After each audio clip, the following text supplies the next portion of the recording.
113वां दिन। नए अहदनामा में से आज की तिलावत मुकद्दस लूका की अंजील उसका 22वां बाब, पहली आयत से लेकर 38वीं आयत तक। और ईद फतीर, जिसको ईद फसा कहते हैं, नजदीक थी और सरदार काहिन और फकी मौका ढूंढ रहे थे कि उसे किस तरह मार डालें, क्योंकि लोगों से डरते थे। और शैतान यहूदा में समाया, जो अस्कर यूती कहलाता और उन 12 में शुमार किया जाता था।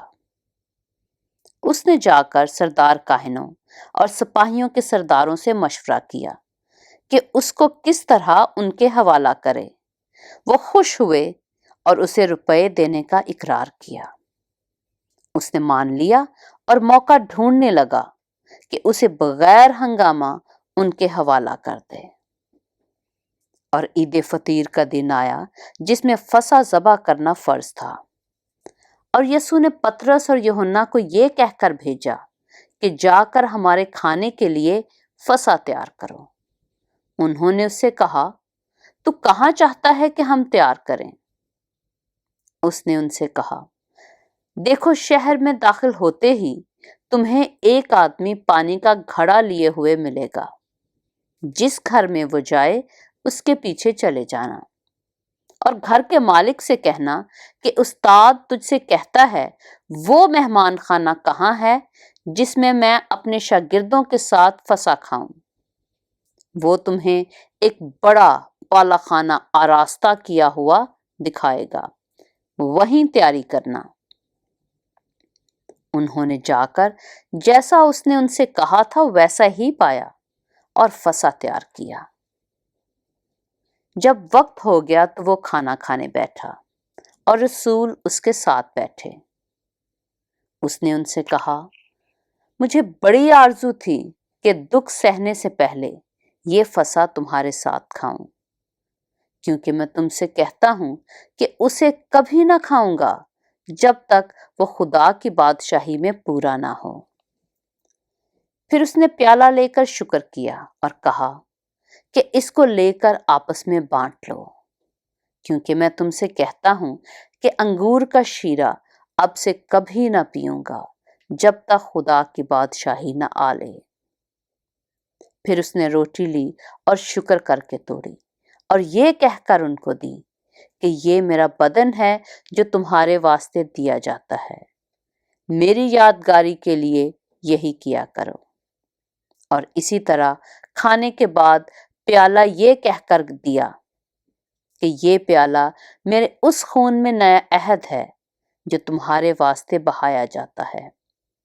मगर देखो, मेरे पकड़वाने वाले का हाथ मेरे साथ मेज पर है, क्योंकि इब्ने आदम तो जैसा उसके वास्ते मुकर्रर है जाता ही है, मगर उस शख्स पर अफसोस है जिसके वसीला से वो पकड़वाया जाता है।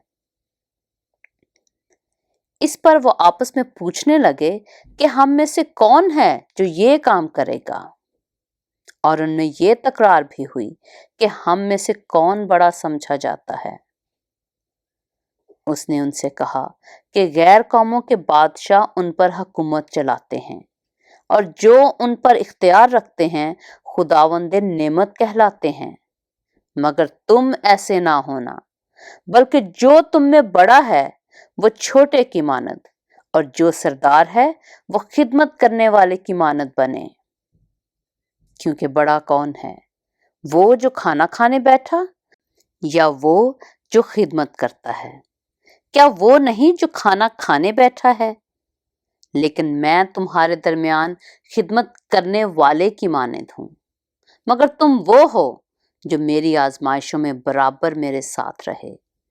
और जैसे मेरे बाप ने मेरे लिए एक बादशाही मुकर्रर की है, मैं भी तुम्हारे लिए मुकर्रर करता हूं, ताकि मेरी बादशाही में मेरी मेज पर खाओ पियो, बल्कि तुम तख्तों पर बैठकर इस्राएल के 12 कबीलों का इंसाफ करोगे। शमाउन शमाउन, देख, शैतान ने तुम लोगों को मांग लिया ताकि गेहूं की तरह फटके, लेकिन मैंने तेरे लिए दुआ की कि तेरा ईमान जाता ना रहे, और जब तू रजू करे تو اپنے بھائیوں کو مضبوط کرنا۔ اس نے اس سے کہا، اے خداوند، تیرے ساتھ میں قید ہونے بلکہ مرنے کو بھی تیار ہوں۔ اس نے کہا، اے پطرس، میں تجھ سے کہتا ہوں کہ آج مرغ بانگ نہ دے گا جب تک تو 3 بار میرا انکار نہ کرے کہ مجھے نہیں جانتا۔ پھر اس نے ان سے کہا کہ جب میں نے تمہیں بٹوے اور جھولی اور جوتی بغیر بھیجا تھا، کیا تم کسی چیز کے محتاج رہے تھے؟ انہوں نے کہا، کسی چیز کے نہیں۔ اس نے ان سے کہا، مگر اب جس کے پاس بٹوا ہو وہ اسے لے، اور اسی طرح جھولی بھی، اور جس کے پاس نہ ہو وہ اپنی پوشاک بیچ کر تلوار خریدے، کیونکہ میں تم سے کہتا ہوں کہ یہ جو لکھا ہے کہ وہ بدکاروں میں گنا گیا، اس کا میرے حق میں پورا ہونا ضرور ہے، اس لیے کہ جو کچھ مجھ سے نسبت رکھتا ہے وہ پورا ہونا ہے۔ انہوں نے کہا، اے خداوند، دیکھ یہاں 2 تلواریں ہیں۔ اس نے ان سے کہا، بہت ہیں۔ پاک کلام کے پڑھے اور سنے جانے پر خداوند کی برکت ہو۔